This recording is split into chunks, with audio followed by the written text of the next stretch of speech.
ಏನು ಅಂತ ನಾವು ನೋಡೋದಾದ್ರೆ ಪ್ರಮುಖವಾಗಿ ಸಂಚಾರಿ ನಿಯಮಗಳು ಎಲ್ಲವೂ ಕೂಡ ಉಲ್ಲಂಘನೆ ಆಗೋಗಿದೆ ಈ ಒಂದು ಅಪಘಾತದ ಸಂದರ್ಭದಲ್ಲಿ. ಇನ್ನ 5 ಸೀಟರ್ ಕಾರ್ನಲ್ಲಿ 7 ಜನ ಪ್ರಯಾಣವನ್ನ ಮಾಡ್ತಾ ಇದ್ರು. ಓಕೆ, ಸಾಕಷ್ಟು ಕಾರುಗಳಲ್ಲಿ 5 ಸೀಟರ್ ಇದ್ರು ಕೂಡ 7 ಜನ 8 ಜನ ಹಿಂಗೆಲ್ಲ ಹೋಗ್ತಾ ಇರ್ತಾರೆ. ಬಟ್ ಎಷ್ಟು ಮಟ್ಟಿಗೆ ನಾವು ಎಚ್ಚರಿಕೆಯಿಂದ ಓಡಿಸ್ತೀವಿ ಅನ್ನೋದು ಇಂಪಾರ್ಟೆಂಟ್. ಮುಂದೆ 2 ಸೀಟು, ಹಿಂದೆ 3 ಜನ ಕುಳಿತುಕೊಳ್ಳುವಂತ ಒಂದು ಸೀಟಿಂಗ್ ಕೆಪಾಸಿಟಿ ಇರುವಂಥದ್ದು. ಹಿಂದೆ 3 ಸೀಟು 4 ಜನ ಕೂತಿದ್ರು. ಇನ್ನು ಸೀಟ್ ಬೆಲ್ಟ್ ಅನ್ನ ಕೂಡ ಧರಿಸಿರ್ಲಿಲ್ಲ ಪ್ರಯಾಣಿಕರು. ಅದರಲ್ಲಿ ಅಂದ್ರೆ ಒಳಗಡೆ ಇದ್ದಿದ್ದಂಥವ್ರು ಯಾರು ಕೂಡ ಸೀಟ್ ಬೆಲ್ಟ್ ಅನ್ನ ಧರಿಸಿರಲಿಲ್ಲ.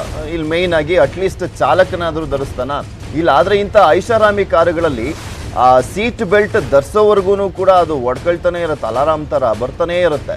ಆದ್ರೂ ಕೂಡ ಸೀಟ್ ಬೆಲ್ಟ್ ಅನ್ನ ಧರಿಸಿಲ್ಲ. ಸೀಟ್ ಬೆಲ್ಟ್ ಹಾಕಿರ್ಲಿಲ್ವಲ್ಲ, ಸೊ ಹೀಗಾಗಿ ಏರ್ ಬ್ಯಾಗ್ ಕೂಡ ಓಪನ್ ಆಗಿಲ್ಲ. ಕೆಲವೊಂದು ಐಷಾರಾಮಿ ಕಾರುಗಳಲ್ಲಿ ತುಂಬಾ ಸ್ಟ್ರಿಕ್ಟ್ ಆಗಿರುತ್ತೆ. ಅಂದ್ರೆ ಅದು ಸೀಟ್ ಬೆಲ್ಟ್ ಹಾಕಿದ್ರೆ ಮಾತ್ರನೇ ಡ್ರೈವರ್ಗೆ ತಾನು ಪ್ರೊಟೆಕ್ಷನ್ ಕೊಡ್ತೀನಿ ಅನ್ನುವ ರೀತಿಯಲ್ಲೇ ಅದಕ್ಕೆ ಡಿಸೈನ್ ಮಾಡಲಾಗಿರುತ್ತೆ ಆ ಕಾರನ್ನ. ಸೊ ಹೀಗಾಗಿ ಸೀಟ್ ಬೆಲ್ಟ್ ಅನ್ನ ಹಾಕಿರ್ಲಿಲ್ಲ. ಸೊ ಹೀಗಾಗಿ ಏರ್ ಬ್ಯಾಗ್ ಕೂಡ ಓಪನ್ ಆಗಿಲ್ಲ. ಅತಿಯಾಗಿ ವೇಗವಾಗಿ ಚಾಲನೆ ಮಾಡಿದಂಥ ಹಿನ್ನೆಲೆಯಲ್ಲೇ ಈ ಒಂದು ಘಟನೆ ನಡೆದಿದೆ ಅನ್ನುವಂಥದ್ದು ಮೇನ್ ಆದಂಥ ರೀಸನ್. ಮದ್ಯ ಸೇವನೆ ಮಾಡಿ ಕಾರನ್ನ ಚಾಲನೆ ಮಾಡಿರುವಂಥ ಶಂಕೆ ಕೂಡ ಇದೆ. ಮೇನ್ ಆಗಿ ಆ ಒಂದು ಅನುಮಾನ ಇಲ್ಲಿ ಕಾಡ್ತಾ ಇರುವಂಥದ್ದು.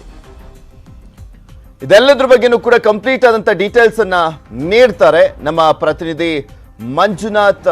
ನೇರ ಸಂಪರ್ಕದಲ್ಲಿ ಜಾಯ್ನ್ ಆಗ್ತಾ ಇದ್ದಾರೆ. ಈ ಘಟನೆ ನಡೀತಲ್ಲ ಆ ಒಂದು ಸ್ಥಳದಿಂದನೇ ನೇರ ಸಂಪರ್ಕದಲ್ಲಿದ್ದಾರೆ. ಮಂಜು, ಗುಡ್ ಮಾರ್ನಿಂಗ್. ಯಾವ ರೀತಿಯಾಗಿ ಆಕ್ಸಿಡೆಂಟ್ ಆಯ್ತು, ಏನ್ ಕಾರಣ ಅನ್ನುವಂಥದ್ದನ್ನ ನೋಡ್ತಾ ಇದ್ವಿ. ಬಟ್ ಯಾವ ರೀತಿಯಾಗಿ ಆಯ್ತು ಅನ್ನೋದ್ರ ಬಗ್ಗೆ ನೀವು ಆ ಸ್ಥಳದಲ್ಲೇ ಇದ್ದೀರಾ, ಸ್ಥಳವನ್ನ ತೋರಿಸ್ತಾ ಎಕ್ಸ್ಪ್ಲೈನ್ ಮಾಡ್ಬೋದಾ? ಎಸ್, ವೆರಿ ಗುಡ್ ಮಾರ್ನಿಂಗ್ ಪೃಥ್ವಿ. ನಿಜಕ್ಕೂ ಕೂಡ ರಾತ್ರಿ 1:30ಕ್ಕೆ ಭೀಕರವಾದ ಅಪಘಾತನೇ ನಡೆದಿರ್ತಕ್ಕಂಥದ್ದು. ಜೊತೆಗೆ 7 ಜನದಲ್ಲಿ 6 ಜನ ಸ್ಥಳದಲ್ಲೇ ಸಾವನ್ನಪ್ಪಿ, ಒಬ್ಬರು ಮಾತ್ರ ಆಸ್ಪತ್ರೆಗೆ ಹೋಗಬೇಕಾದ್ರೆ ಸಾವನ್ನಪ್ಪಿರುವಂಥ ಘಟನೆ ಕೋರಮಂಗಲ 80 ಫೀಟ್ ರಸ್ತೆಯಲ್ಲಿ ನಡೆದಿರ್ತಕ್ಕಂಥದ್ದು. ನಾವು ನ್ಯೂಸ್ 18ನಲ್ಲಿ ಕಂಪ್ಲೀಟ್ ಮಾಹಿತಿಯನ್ನು ನಾವೀಗ ಬಿಚ್ಚಿಡ್ತಾ ಇದ್ದೀವಿ. ಏನಂತ ಹೇಳಿದ್ರೆ, ಮೊದಲಿಗೆ ರಾತ್ರಿ ಸುಮಾರು 1:30 ಆರ್ ಡಿ ಕಾರು ಸುಮಾರು 120 ಕಿಲೋಮೀಟರ್ಸ್ ವೇಗವಾಗಿ ಇದೇ ರಸ್ತೆ, ಅಂದರೆ ಈ ಕೋರಮಂಗಲ 80 ಫೀಟ್ ರಸ್ತೆ, ಏನು ಕೋರಮಂಗಲ ಪೊಲೀಸ್ ಸ್ಟೇಷನ್ ರಸ್ತೆ ಅಂತ ಏನು ಹೇಳ್ತೀವಿ, ಇದೇ ರಸ್ತೆಯಲ್ಲಿ ಈ ಕಡೆಯಿಂದ ಅಂದರೆ towards Adugodi signal towards Koramangala station ಅಂತ ಏನು ಹೇಳ್ತೀವಿ, ಆ ರಸ್ತೆ ನಾವೇ ನಿಮ್ಗೆ ತೋರಿಸ್ತಾ ಇದ್ದೀವಿ. ಈ ರಸ್ತೆ ಕೋರಮಂಗಲ ಸ್ಟೇಷನಿಂದ ಟುವರ್ಡ್ಸ್ ಆಡುಗೋಡಿ ಸಿಗ್ನಲ್ ಕಡೆ ಬರುವಂಥ ರಸ್ತೆ. ಇಲ್ಲಿ ಮೊದಲಿಗೆ ನಾನು ನಿಮಗೆ ಒಂದು ಸ್ಪಾಟನ್ನು ತೋರಿಸ್ತೀನಿ. ಇಲ್ಲಿ ಏನು ಕಾಣಿಸ್ತಾ ಇದೆ, ಮೊದಲಿಗೆ ಇದೇ ಜಾಗದಲ್ಲಿ ಆರ್ ಡಿ ಕಾರು ಮೊದಲ ಲೆಫ್ಟ್ ಟೈರ್ ಹೊಡೆದಿರ್ತಕ್ಕಂಥದ್ದು. ಅಂದರೆ ಮ್ಯಾಗ್ವಿಲ್ ಇದ್ರೂ ಕೂಡ ಈ ಲೆವೆಲ್ ಉಜ್ಕೊಂಡು ಹೋಗಿದೆ ಅಂತ ಹೇಳಿದ್ರೆ ನಿಜಕ್ಕೂ ಕೂಡ ಆ ಆರ್ ಡಿ ಕಾರ್ ಚಾಲಕ ಇನ್ನು ಯಾವ ಲೆವೆಲ್ ಸ್ಪೀಡಲ್ಲಿ ಬಂದಿರ್ಬೋದು, ಸುಮಾರು 120ರಿಂದ 130 ಕಿಲೋಮೀಟರ್ ಸ್ಪೀಡಲ್ಲಿ ಬಂದಿರೋದು. ನಂತರದಲ್ಲಿ ಟೈರ್ ಅಂದರೆ ಲೆಫ್ಟ್ ಟೈರು ಆತನ ಕಂಟ್ರೋಲ್ ಮಿಸ್ ಆಗಿದ್ದ ಕಾರಣದಿಂದ ನಂತರ ಫುಟ್ಪಾತ್ ಮೇಲೆ ಎತ್ತಿದೆ.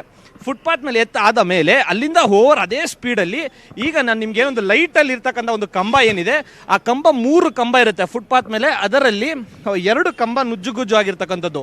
ಅಂದರೆ 120 ಕಿಲೋಮೀಟರಿಂದ 130 ವೇಗವಾಗಿ ಅದೇ ಸ್ಪೀಡಲ್ಲೇ ಇದೆ ಕಾರು. ಆ 2 ಕಂಬ ಆಗಲೇ ಒಂದು ಹೊಡೆದು ಬೇರೆ ಕಡೆಗೆ ಜಂಪ್ ಆಗಿರ್ತಕ್ಕಂಥದ್ದು. ಜೊತೆಗೆ ಈಗ ನೀವು ಕೂಡ ವಿಜುವಲ್ಸಲ್ಲಿ ನೋಡ್ತಾ ಇರ್ಬೋದು, ಈ 2 ಮೀಡಿಯನ್ಗಳು ಅಂದರೆ ಜನರು ಫುಟ್ಪಾತಕ್ಕೆ ಹೋಗೋದಕ್ಕೆ ಅಂತ ಹೇಳಿ ಮೀಡಿಯನ್ಗಳನ್ನು ಹಾಕಿರ್ತಕ್ಕಂಥದ್ದು. ಆ ಮೀಡಿಯನ್ನೇ ಹೊಡೆದು ಕಾರು ಮುಂದೆ ಹೋಗಿರ್ತಕ್ಕಂಥದ್ದು. ಜೊತೆಗೆ ಈಗಾಗಲೇ ಏನೊಂದು ಸ್ಥಳೀಯರು ಅಂದರೆ 1:15 ಅಥವಾ 2 ಗಂಟೆಗೆ ಅವ್ರು ಹೇಳೋ ಪ್ರಕಾರ, ಈಗ ನಾವೇನು ವಿಜುವಲ್ಸಲ್ಲಿ ನೋಡ್ತಾ ಇದ್ದೀವಿ, ಕಾರು ನೇರವಾಗಿ ಆ ಗೋಡೆ ಕಾಣಿಸ್ತಾ ಇದೆ ಅಲ್ಲಿಗೆ ಹೋಗಿ ಜೋರಾಗಿ ಗುದ್ದಿರ್ತಕ್ಕಂಥದ್ದು. ಮೊದಲನೇದೇನಂತಂದರೆ ವೇಗವಾಗಿ ಬಂದಿರತಕ್ಕಂಥ ಕಾರು ಚಾಲಕ ಸೀಟ್ ಬೆಲ್ಟ್ ಧರಿಸಲಿಲ್ಲ. ಅದರ ಜೊತೆಗೆ ಸೀಟ್ ಬೆಲ್ಟ್ ಒಂದು ವೇಳೆ ಧರಿಸಿದ್ರೆ ಖಂಡಿತವಾಗ್ಲೂ 6 ಜನ ಅಥವಾ 7 ಜನ ಕಾರ್ ಒಳಗಡೆ ಏನಿದ್ರು ಎಲ್ಲರೂ ಕೂಡ ಪ್ರಾಣಾಪಾಯದಿಂದ ಪಾರಾಗಿರ್ತಿದ್ರೇನೋ.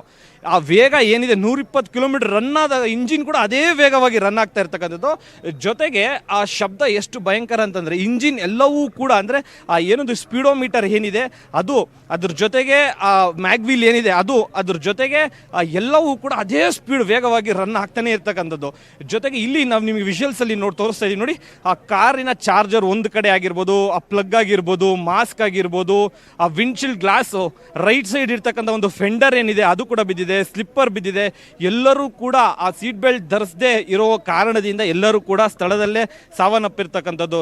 ರಕ್ತ ಕಲೆಗಳು ಕೂಡ ಇಲ್ಲೇ ನೋಡ್ತಾ ಇರ್ಬೋದು. ಆ ಕಾರನ್ನು ಎಳೆಯೋದಕ್ಕೂ ಕೂಡ ಪೊಲೀಸರು ರಾತ್ರಿ 1:15 ಸಾಕಷ್ಟು ಒಂದು ಹರಸಾಟ ಹರಸಾಹಸನೆ ಪಟ್ಟಿರ್ಬೋದು. ನೀವು ಕೂಡ ದೃಶ್ಯಾವಳಿಗಳಲ್ಲಿ ಈ ಮುಂದೆ ಕೂಡ ನೀವು ಆಡ್ಗೋಡಿ ಪೊಲೀಸ್ ಸ್ಟೇಷನ್ ಬಳಿ ಇರ್ತಕ್ಕಂಥ ಕಾರ್ಗಳಲ್ಲಿ ಕೂಡ ನೀವು ನೋಡ್ಬೋದು, ಆ ಕಾರನ್ನು ತೋರಿಸಿದ್ವಿ ನಾವು ಕೂಡ.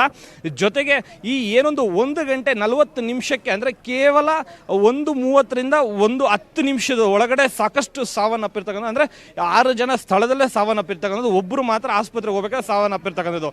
ಈ ಆಡಿ ಕಾರಿನ ಮುಂದೆ ಭಾಗದಲ್ಲಿ ಏನೊಂದು ಏರ್ ಫಿಲ್ಟರ್, ಫೆಂಡರ್ ಹಾಗೂ ಆ ಮುಂದ್ಗಡೆ ಬರ್ತಕ್ಕಂಥ ಬಂಪರ್ಗಳು ಎಲ್ಲವೂ ಕೂಡ ನುಜ್ಜುಗುಜ್ಜು ಆಗಿ ಸದ್ಯ ಗೋಡೆ ಗಟ್ಟಿಯಾಗಿರೋ ಕಾರಣದಿಂದ ಅದು ತಡೆದು ಆ ಕಾರನ್ನು ಅಲ್ಲಿ ನಿಲ್ಲಿಸಿರ್ತಕ್ಕಂಥದ್ದು. ಇಲ್ಲ ಅಂತಂದರೆ ಖಂಡಿತವಾಗ್ಲೂ ಕೂಡ ಇನ್ನೂ ಸಾಕಷ್ಟು ಒಂದು ಅಪಾಯಕಾರಿಯಾದಂಥ ಘಟನೆ ಕೂಡ ನಡುವ ಸಾಧ್ಯತೆಗಳು ಇರ್ತಕ್ಕಂಥದ್ದು ಪೃಥ್ವಿ. ಆದರೆ ಪೊಲೀಸರು ಹೇಳೋ ಪ್ರಕಾರ ಅತಿ ವೇಗವಾಗಿ ಬಂದು ಕಾರು ಚಾಲನೆ ಮಾಡಿರೋದ್ರಿಂದನೇ ಈ ರೀತಿಯಾದಂಥ ಘಟನೆ ನಡೆದಿರ್ತಕ್ಕಂಥದ್ದು ಅಂತ ಕೂಡ ತಿಳಿಸ್ತಾ ಇದ್ದಾರೆ ಪೃಥ್ವಿ. ಓಕೆ ಮಂಜು, ನಿಮ್ಮಿಂದ ಮತ್ತಷ್ಟು ಮಾಹಿತಿಯನ್ನು ನಾನು ಪಡ್ಕೊಳ್ತಾ ಹೋಗ್ತೀನಿ. ಗಮನಿಸ್ತಾ ಇದ್ರೆ ಯಾವ ರೀತಿಯಾಗಿ ಅಪಘಾತ ಸಂಭವಿಸಿದೆ ಅಂತ. ಅದಕ್ಕೆ ಹೇಳೋದು ದೊಡ್ಡವರು, ಅತಿ ವೇಗ ತಿಥಿ ಬೇಗ ಅಂತ ಸುಮ್ಮನೆ ಹೇಳೋದಿಲ್ಲ. ನಾವು ಯಾವ ರೀತಿಯಾಗಿ ಸಂಚಾರಿ ನಿಯಮಗಳನ್ನ ಫಾಲೋ ಮಾಡ್ತೀವಿ, ಇನ್ನು ಕುಡ್ದಂಥ ಸಂದರ್ಭದಲ್ಲಿ ಕಾರನ್ನ ಚಾಲನೆ ಮಾಡಬಾರ್ದು ಅಂತ ಎಲ್ಲದನ್ನೂ ಕೂಡ ರೂಲ್ಸ್ ಯಾಕೆ ಮಾಡಿರ್ತಾರೆ, ಈ ಕಾರಣಕ್ಕೋಸ್ಕರನೇ ಇಂಥ ಅಪಘಾತಗಳು ನಡೆದೇ ಇರಲಿ ಅಂತ. ಮತ್ತಷ್ಟು ಡೀಟೇಲ್ಸನ್ನು ನಿಮ್ಮ ಮುಂದೆ ಇಡ್ತಾ